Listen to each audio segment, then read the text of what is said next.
Hi, my name is Sam. Welcome to the seventh episode of the podcast. Today I'm here joined by Adi. Would Nice you to like meet to introduce yourself? Hi guys, my name is Ali. I am a second year at Berkeley studying nutrition. I grew up in New York and I'm really passionate about the CPG slash health and wellness space. Awesome. And so we're going to dive into a little bit of what led to you being interested in this, and then sort of we're going to talk about Posana and the founding of that company. So my first question to you is, what made you get interested in this space? So I've been always passionate about food, to be honest, ever since I was little. I learned a lot of my initial cooking from my grandmother and my mother. It is an Indian household. It was just a huge part of our life. In high school, I actually ended up losing a good amount of weight. I lost 15 pounds just because I didn't like how I looked or how I felt. So that's kind of how I got into the nutrition space in the first place, and that's how I eventually led to making something like this. Awesome. And so what went into the creating of the protein bar? How did you come up with the idea and all that? So like most teenagers, we really love protein. We really do want to get into protein. What I soon realized in this market is there's a lot of consistencies and a lot of the flavor profiles are resembling of chocolate chip, peanut butter, cookie dough, a lot of these Americanized quote unquote flavors and this sort of like chocolate monotony. Um, I wanted to introduce diverse flavor profiles to the market because not only are they super duper resilient and growing in the United States, but it represents other cultures like myself. So that's how I first got the idea. Awesome. And how did you get started? Like, you come up with the idea, but how do you execute? So I actually started in the kitchen. So first started making protein bars in my kitchen. The first few batches were pretty terrible, to be honest. But yeah, after around 2 weeks or so of prototyping, I finally got a good batch enough that was ready for farmers markets. So that's where I started selling the product, and then eventually took it with me to Berkeley for my first initial product market testing with professors and students and such. So yeah. Awesome. And so going into these spaces, doing these product testing and all that, how do you start expanding from there?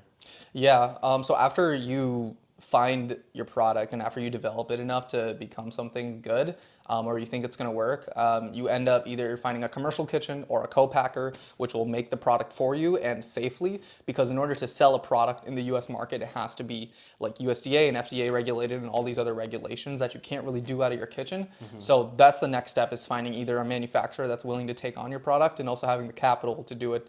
So that's kind of how you transition from the kitchen. And so for entrepreneurs out there that don't really have that much capital lying around, what are some options that they could do to gain some? Yeah, first of all, like bootstrapping as much as possible, so putting your own money to your own capacity. And then for me, what really worked after I kind of ran out of money personally was I just started raising money from friends and family, right? Like looking for people who I'm already close to, who either they either are in my bloodline or they're people in my neighborhood who are willing to just give a few $1,000 or a few $100 here and there to help out. So that's kind of where I started with raising money and how I sort of approached it. So I would say like using your resources as much as possible, like using the network, using people you already know who are willing to support your project. Awesome. And so how do you go about like marketing and making sure that people know about your idea?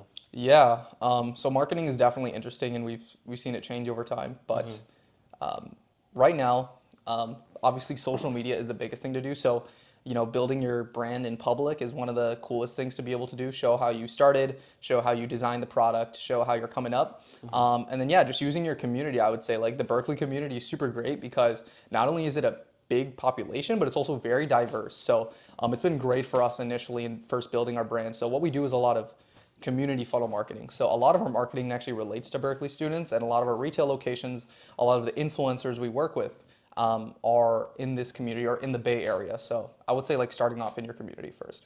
Awesome. And so can we talk a little bit about the flavors that you have available? Yes. We recently launched our first SKU, which is a Cinnamon protein bar. We're launching a matcha latte and a mango turmeric later this fall. Each bar is 20 grams of protein, 7 grams of dietary fiber. It's made in small batches in Los Angeles, and this is our first ever test batch that we've launched in retail and online 2 weeks ago. So I'm super excited about it. This is what it looks like if you want to take a look at it and admire the packaging. And yeah. Awesome. And what does Posana mean? So Posana is actually a Sanskrit word for nourish. So comes from my origin a bit, and it's also easily pronounceable by Americans. So that's why I chose it. Awesome. Can we do a taste test? Sure, go ahead. All right, awesome. Let's see. Okay, this is what it looks like, guys.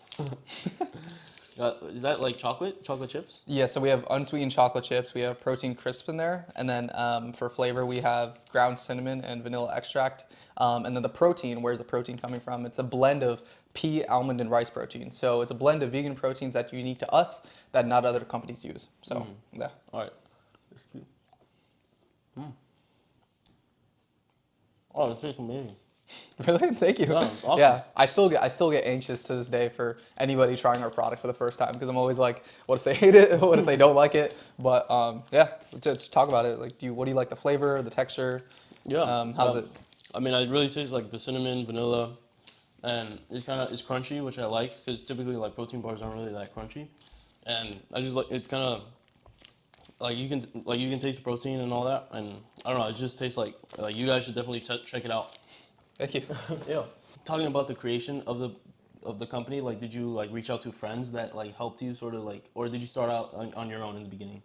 Yeah, I've been actually the solo founder since the beginning, so I still own majority stake of the company, apart from a few advisors and investors that we have. So, when creating the company in the beginning, like when it comes to filing for a corporation or filing all that, I kind of just figured it out on my own, and that was the best way to learn, I would say. For anybody who is starting out, definitely do as much as possible on your own, because then you'll learn, and then you'll also take accountability, and you won't have to work on other people's timelines. So yeah. Awesome.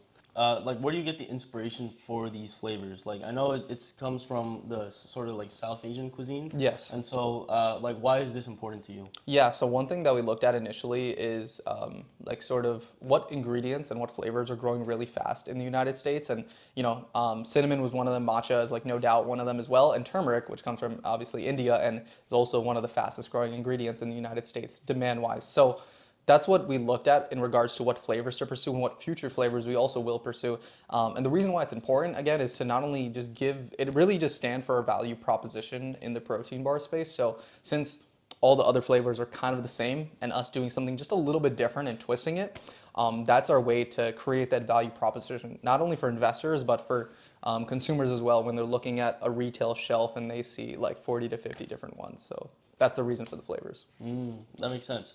And how do you balance all of this, like starting a company and college life and academics? Like, how do you find the balance? Yeah, work-life balance is definitely tough. I would say that there is no balance, to be honest. Like when people say like, oh, there's like a perfect mix or a perfect balance or a perfect schedule, there really isn't. When you're building a brand or a food brand, it's really, really unpredictable with like what goes on in your factory or what consumers are doing and what your retailers are doing. But I would say for me, what's really important and throughout this process is I prioritize my health, like what I do eat and what I do put in my body, and as well as exercise, like making sure to hit the gym or run nearly every single day. So that's something that I've always kept consistent since senior year of high school. And it's also a good way to like combat the stress of building a brand and with school. So I would say whether it's that or whether you have to take a gap semester or maybe lay off a few classes or whatever you need to do to sort it out, but everybody's different. So yeah. Did you take a gap semester? I haven't yet. I haven't yet. I'm thinking about it. I might do it soon. So yeah. So you could like zero in on Posana and all that. Yeah, because when we do come to scaling and we do close our seed round, I probably will like go all in. So yeah. And so with these startups, like, do you go around like applying to? I know like the YC Combinator. Do you go around applying to these sort of programs? Yeah, so for the food, so the thing about Berkeley in the Bay Area and Silicon Valley, it's very tech forwarded. So most of the programs I cannot apply for are not really a good fit for me. So when it does come to raising money and programs, usually the only investors are CPG, like food investors, consumer packaged good investors, or people who have a connection to nutrition. They're not typically VCs or funds or firms. Actually, all my investors so far are individuals who I've met in Berkeley or San Francisco. So Y Combinator, for example, is not something that probably isn't a fit for us at this point, since they're mainly investing in tech. However, there are a few other programs like SKU and S2G and a lot of other consumer funds that we might look at as well in the future. Awesome. So going into the early stages, how did you go from raising like your money? Yeah.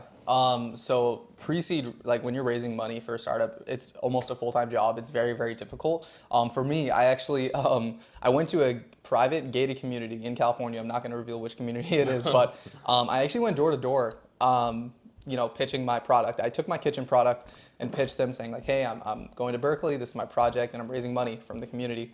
And that's how I actually got my first 50K in checks, was that method. It's pretty scrappy, but that's the type of things that you need to do at an early stage. So that's something that worked for me initially. And then I just took that momentum with me to Berkeley. So going to Haas, finding investors in the area, going to San Francisco dinners.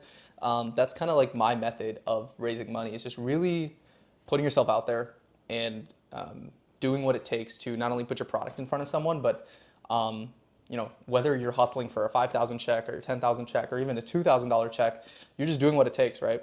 So that's kind of what worked for me initially. You said that you were closing the pre-seed. Yes, I am. I'm closing my pre-seed round this month for 500K. Yeah. Awesome. Yeah. And so what does that mean to people that don't know? Like, what is pre-seed? Yeah. So pre-seed is sort of like your first ever round of raising. So I'm sure you guys heard of pre-seed, seed, Series A, Series B. It's kind of just like the chronological order of how you raise money.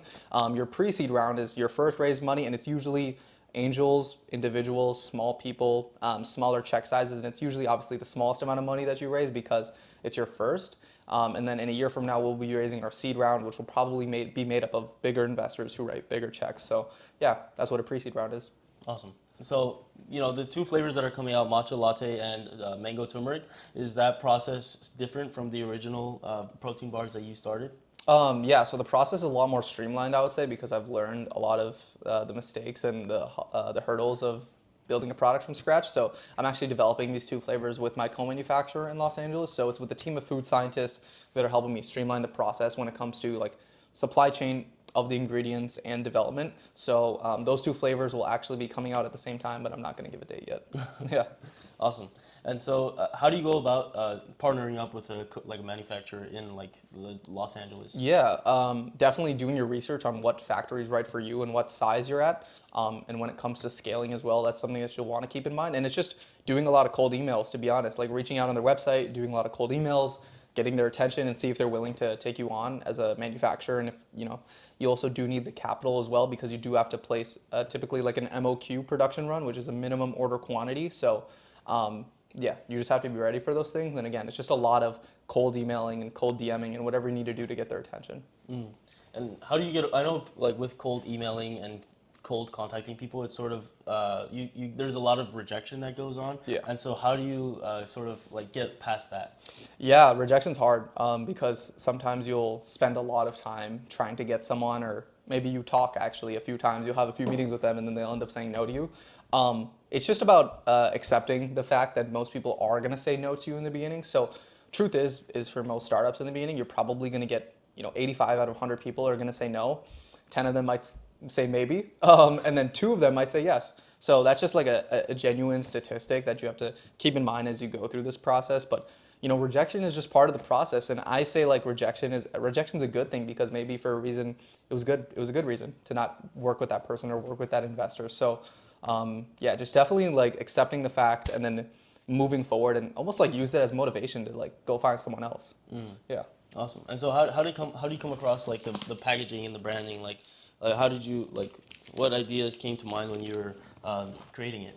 Yeah, so when it comes to packaging, and first we obviously wanted to look at the market and see what is consistent. So in the protein bar space, we see a lot of masculine, dull, sort of similar colored protein bars with a lot of browns, a lot of black, and a lot of, I guess like muscular type of colors, like muscle milk is what comes to mind. So for us, we just wanted to completely flip the switch on what protein bars look like. So us, by using these bright, sort of almost feminine, like palatable colors, that's for us to not only distinguish on the shelf, but also be more friendly and approachable to mothers and kids. And that's kind of where we found our strong suit. And same when we launch the other 2 SKUs in the future, we're going to make sure that the branding is consistent along this sort of like friendly, pretty, and aesthetic packaging compared to other protein bars. And so, with this packaging, how do you get across the idea that it is for like muscle building, or is that the message that you want to give across? It's not. I wouldn't say it's for muscle building. I would say like there's if for people who are like bodybuilders or trying to build muscle, you can get your protein suppled in your meals and other protein products and protein powders, which is the methods that those type of people take. But the problem is that that market's very saturated. So for us, it's being that new approachable product that there's a lot of new teenagers entering the protein space who are looking for a protein bar. So that's for them. And then also a lot of women love our product as well. So that's what we've been finding out. Awesome. When you're doing this research, do you take sample groups and ask them what they're doing, or how do you do this? Yeah, so when it does come to sampling, when I first started, was just using the Berkeley network. So people in my dorm room, shout out Unit 2, just used the network that I had personally. So talking to my friends, my parents, people who aren't my friends, like random athletes as well, just to get as much feedback as possible. And now I'm very lucky to be able to ship my samples to investors and retailers who are interested in the product and get their feedback because they're at the heart of it. So, yeah. Awesome. And so for the like random athletes, I know Sid Naresh is one of them. Yeah. So how do you go about like contacting these athletes and asking them to promote your protein? Yeah, so Sid specifically was an interesting story. I actually met him in my 8 a.m. class, my first ever 8 a.m. class at Berkeley. So that was pretty lucky. But most of the athletes you just meet on campus. Again, using your community network as much as possible. So the fact that I was from Berkeley, the fact that I meet these people in person, or I just send them an Instagram DM, that's kind of how you get these people. And same with micro-influencers as well. It's just emailing them or cold DMing them, and most likely chance they will respond after a little bit, and just the willingness to work with them, right? So that's what worked for me. What was that 8 a.m. class, Econ 2, per chance? No, it wasn't. It wasn't Econ 2. It was a German writing class actually. But yeah. What are some goals for this product? Like, what do you see in your future? Yeah. So in the next year or so, I hope to be in most retailers in Northern Californian area. So Berkeley, Oakland, and San Francisco. That's my goal distribution-wise. I hope in the next year we also raise our seed round, which will allow us to go to other areas like Los Angeles and New York City. And then my eventual goal is to release a whole product line around these flavors and then introducing other Asian flavors as well, which I won't say yet, but they're definitely in the pipeline and coming. And yeah, in the next 3 to 5 years, I hope to be a nationally distributed product in retailers like Erewhon and Trader Joe's, which are my dream retailers that I hope to get into one day. And yeah, just again, bringing more diverse flavors and other cultures to the protein bar space. I think it's super ambitious, but something that I love to do. These big box retailers are definitely not easy. I don't think many people know that, but getting into a Target or Trader Joe's or a Whole Foods, it's harder than you think. You usually start off with local community, like mom and pop shops, before you can think about going to those retailers, because they want to see that you could do good in those stores first before going to their stores. So that's how they typically work. Awesome. And I heard that you had conversations with Mark Cuban. Is that right? Yeah, I cold emailed Mark Cuban before, and he responded to me. He said, "Keep me updated, like keep me posted." So we'll see what happens. Awesome. So potential Shark Tank Yeah. appearance. I'll be in Shark Tank in a year from now. I know I can. Awesome. Yeah. All right. That sounds like that sounds so cool. With the college sort of aspect of all this, like, do you think that in the future it might be like a choice? Like, I know a lot of people that do startups, like they end up like dropping out to focus more on it. So is that something that you're considering, or? Yeah, I would say, like, again, it's just a point of scaling and scalability. Like if we're scaling to like 500K to $1 million in sales or whatever that number is, which I haven't came up with, there is a point where you take a break on education, and it's very common in the space, obviously.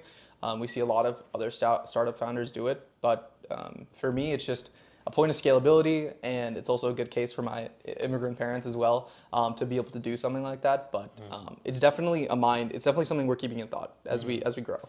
Awesome.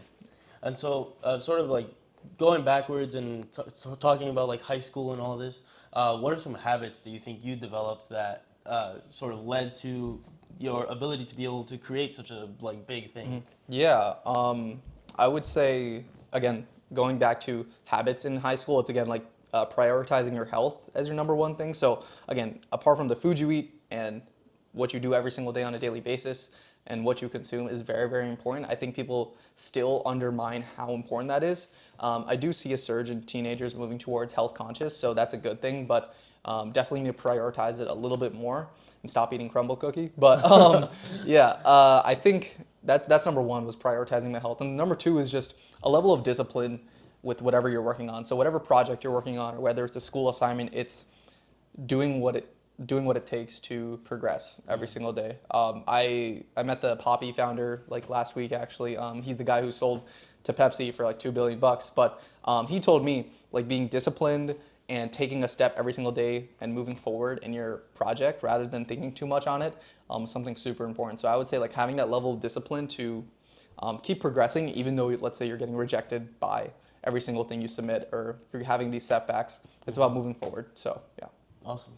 And so, how do you think your support system played into all this? Like, did you have a support that you could lean on?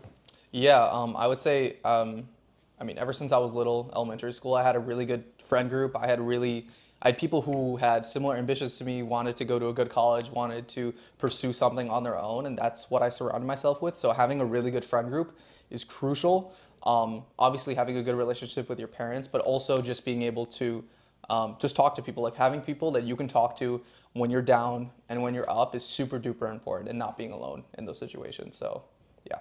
Awesome. And so, someone who's trying to build something similar and coming in and looking at this video for insight and advice, what would you tell that person?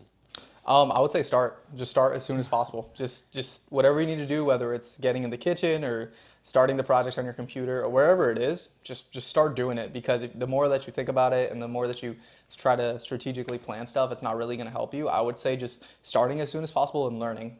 That's what I would say. Awesome. And so, when you were applying to college, did you talk about like the creation of this brand at all? Yeah, it was very early stages at that point, so it was not actually the main part of my application, but it was definitely a supplement, like those supplemental questions, which did help me for sure. But yeah, at the time in high school, it was just a kitchen project that I was selling at farmers markets, so maybe it helped, you know. People that are curious, like, what do you do for fun? Yeah, yeah.